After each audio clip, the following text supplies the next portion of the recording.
to just introduce this amazing couple to all of you. We're quite proud to have them here today, and it's Chris and Kate Wilder from Valley Medical Center Foundation. And what an amazing story they have to share with you today.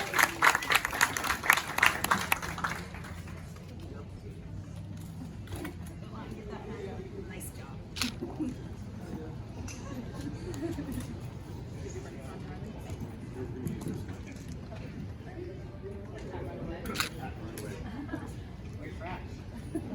Hi everyone.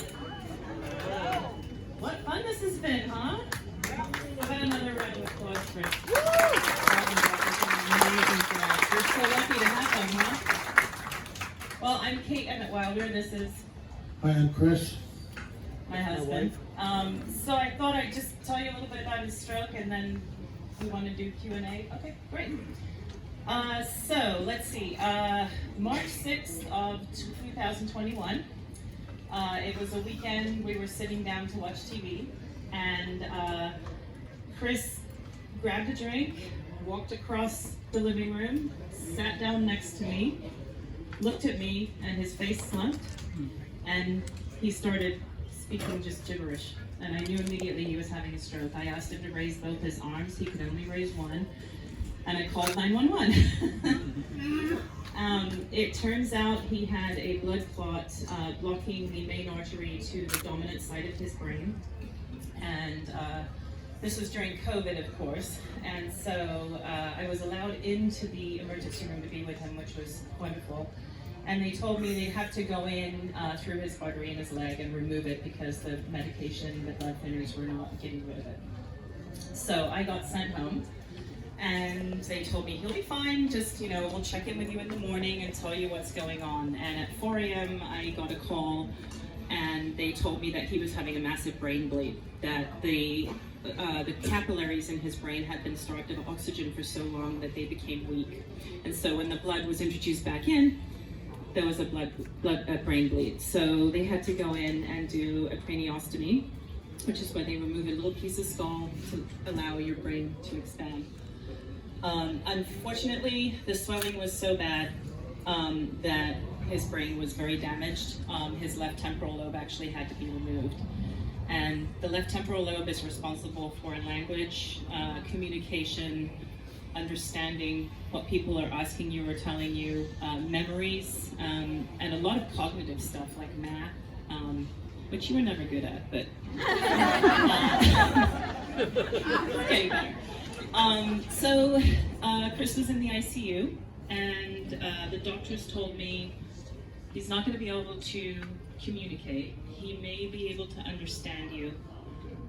His right side is paralyzed, and it's just going to be day by day. He was in the ICU at Good Sam for, I think, 2 to 3 weeks before he got stable enough to move to VMC. And so he then went to VMC. He was in the ICU there for about another month, and then they moved him up and up and up.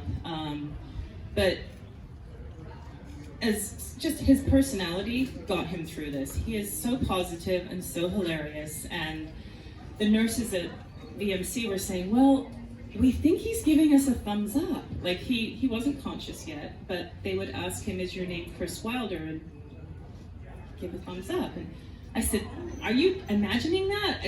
And they said, no, watch. Chris, is your wife Kate Wilder? And he's like, thumbs up. Okay, so that's communication, isn't it? Yeah, it is. And the doctors were completely confounded. So things progressed. We went to 1 finger for yes, 2 fingers for no. We kept going, and Chris started opening his eyes and becoming conscious, and started trying to talk. He had a trach in, so we had to cap it so we could hear him. But one day he leaned over to me, and it was a pivotal moment, right? It's the first thing he said to me in well over a month, and I leaned over so I could hear him, and he said, "The service at this bar sucks."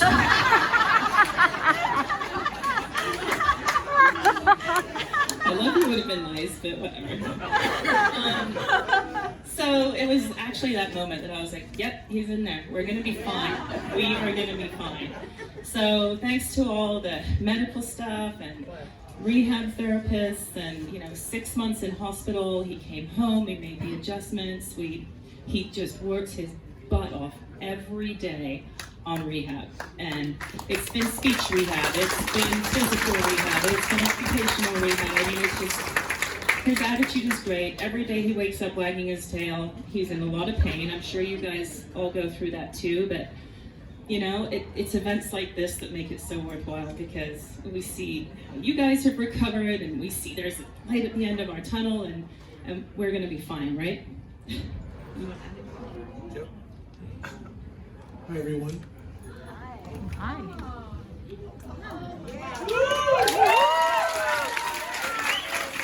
So, I think my lovely wife, Kate, who's a better public speaker than she thinks she is. This was really fun today, and it's good to have met so many of you. I'd like to take questions and answers, but before I do that, I also want to thank my primary therapist for being here. Dr. James Liu is here, and Michelle Tipton-Burton is here from San Jose State University.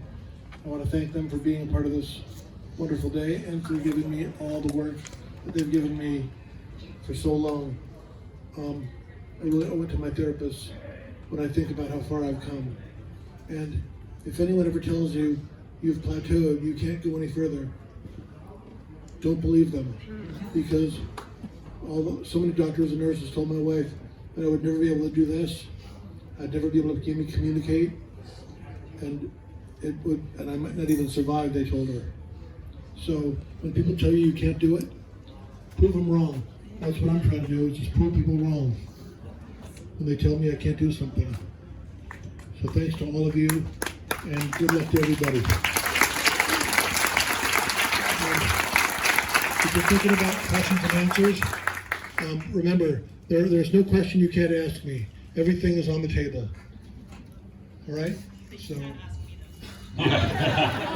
Okay, who has a question? Who would like to ask a question? Albert, you were singing me earlier, but I had to hold you back.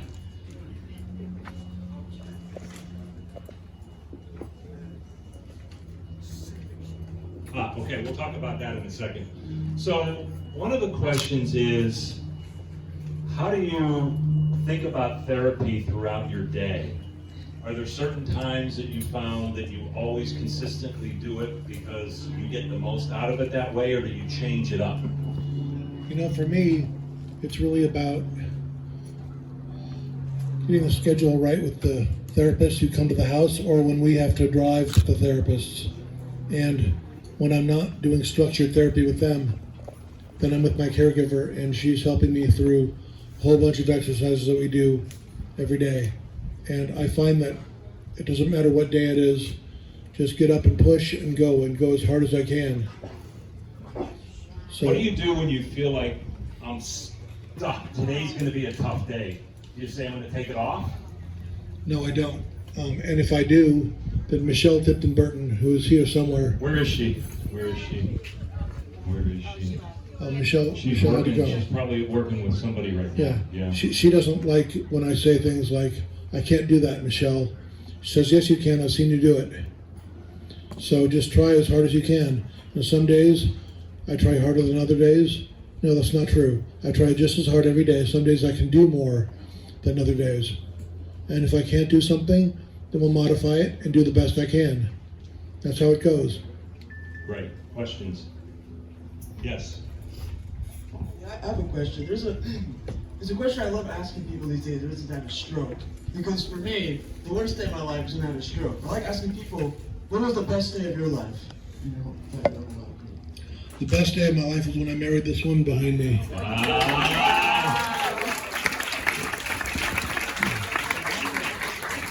And I've had a lot of other good ones as well along the way. And events like this always rank very high. I've been an event coordinator for a long time, along with my good friend Cammie here from the Valley Medical Center Foundation. And I want to thank my good friend Jay, Jay Benesh is my oldest golf buddy, and he can't wait until I'm well enough to get back out on the course with him. That's right. I've taken a lot of his over the years. Okay, other questions? Yes. I had a question.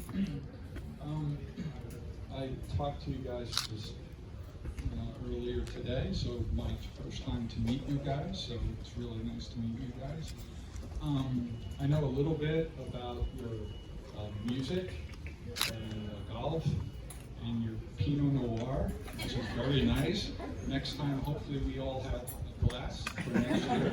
But just in terms of a goal for you, what are give me your top 2 goals for this time next year? What do you want to happen? One thing I'd like is if I could park the car, or Mrs. Wilder could park the car, and I could walk out to the course, and I'd like to be able to play 3 holes of golf, and I'd like to not have to use this wheelchair. I mean, it's a great goal to give up the wheelchair. I don't know if I'll make it, but I'm going to do my very best. I do a lot of walking around the house now. Sometimes I use a cane or a pole, sometimes I don't. So for next year, I hope I can walk in here and hit the ball on my own and do the putting competition, and then go out and play the 3 holes of golf. Wow. And I hope to see all of you. Okay. Questions? Raise your hand. Yes. At what point in your recovery did you actually realize the sky's the limit? I have to remind myself every day that the sky's the limit. And it's a very good question. When did I decide that I could do anything? I don't really know the answer to that question. That's a really hard one. No one's ever asked me that. I guess the first time I ever walked without an assistive device. And it was Dr. James Liu who pushed me really hard to do that. Even when I felt like I didn't have enough energy and I didn't have enough balance and support, I thought I couldn't do it, but yeah, but if I had to, I could walk over to where you are. And that's probably when I realized, okay, I guess I'm making enough progress that I should just look to the future and know that anything's possible and I can do this. Awesome. And all the way over here, everybody, Chris and Kate to your left, we have a question from Donna. By the way, Donna and her team did a tremendous job from the City of San Jose Parks and Recreation today. What do you think is the importance of events like this that we've done here today? It's a great question. There are a number of important reasons to have events like this. One is to get us all together so we can meet each other and support one another, and we can learn from one another about all of our different journeys and what we're all going through, and we can improve on the things that we like to do. I know there are a lot of people out here like me who are avid golfers before their strokes who, like me, are hoping to get back out on the course. And events like this are helping us to get there. So it means a lot. It's so great to have this many people out here who have all gone through a similar situation. Because if we believe that we're on our own and don't have the support of other people around us, then we're never going to make as much progress as we need to. What do you think, Sudar? I think it's important for caregivers too to have a support network. It's a hard job, and it's a labor of love, right? I mean, we do it because we love these people and we want them to get better, but it's not easy. And I think, meeting all of you, it's wonderful, and we can all support each other too. Great. Well, just an interesting fact. So today, we had 93 folks registered.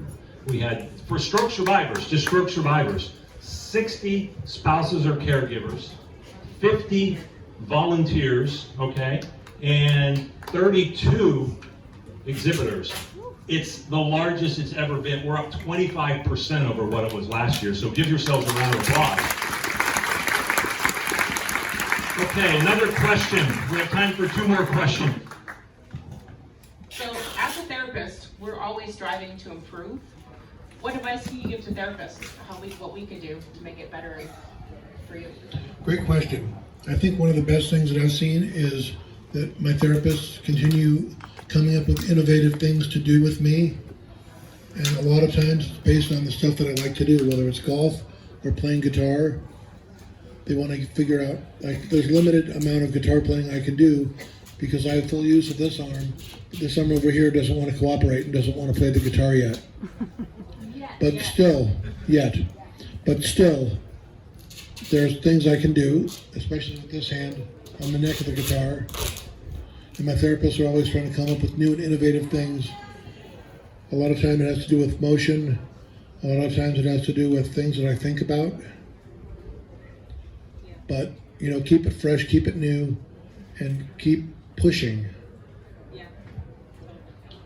Awesome. I'm over here.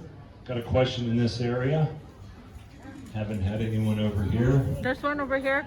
We're going to hand the microphone. Oh, you can't have any more lunch, Albert. No. We're completely out. I'm coming back around.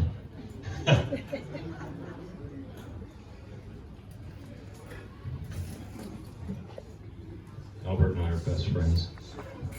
I have my stroke at 21 years ago. When I had my stroke, I didn't talk for 2 years. And my arm was on my chest for 6.5 years. I couldn't walk for 11 years. Now I can talk, I can move my arm. But my work is very hard because I exercise a lot of equipment. But now I'm doing much better. Don't give up. Just keep the therapy. You're going to get one day ahead of time, ahead of us. Wonderful. Thank you, Albert. Thank you, Albert. I think that's a message for everybody. This is very hard work. We all know it. Albert is a testament to how hard this is. But I'll keep it up, and I'll see you next year here.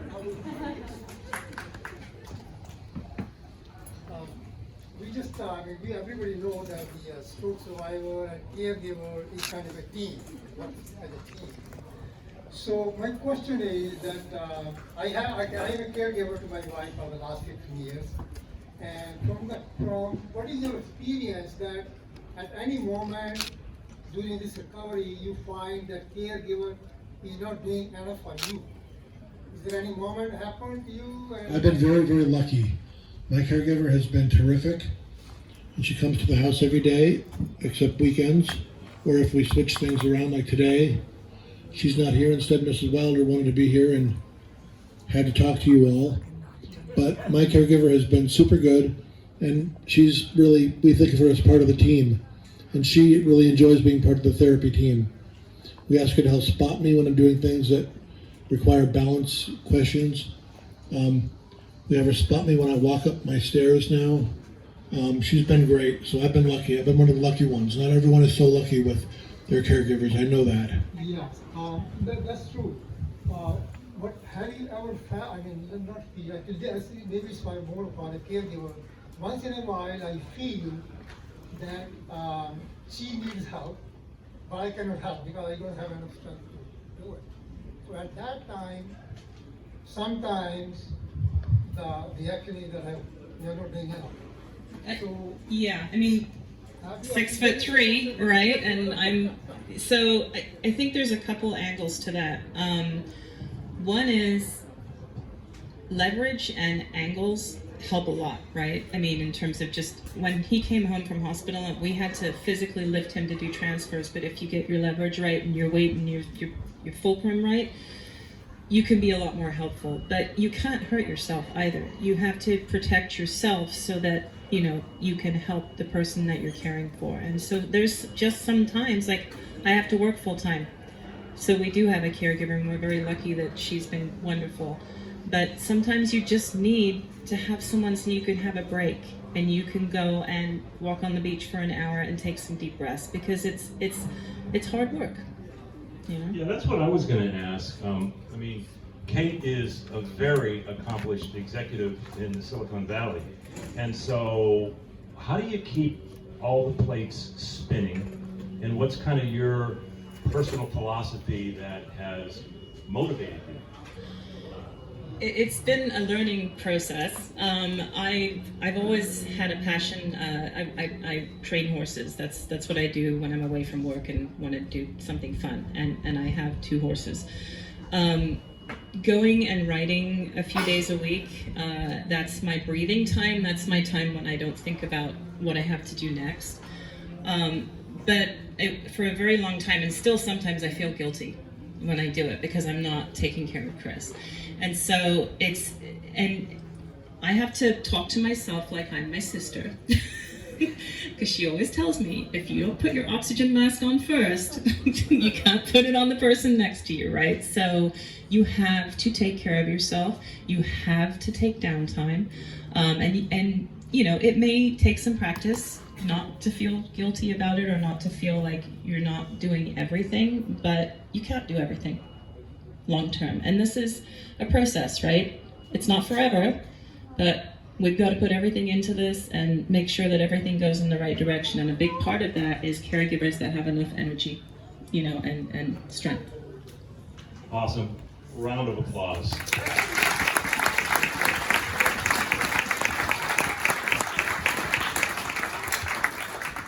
And on behalf of everyone here and listening to your story, Champion the Challenges, I would like to give you dinner at Asa Los Gatos. Oh my goodness.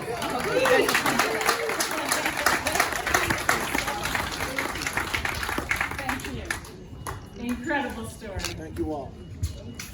Thank you. Thanks, everyone.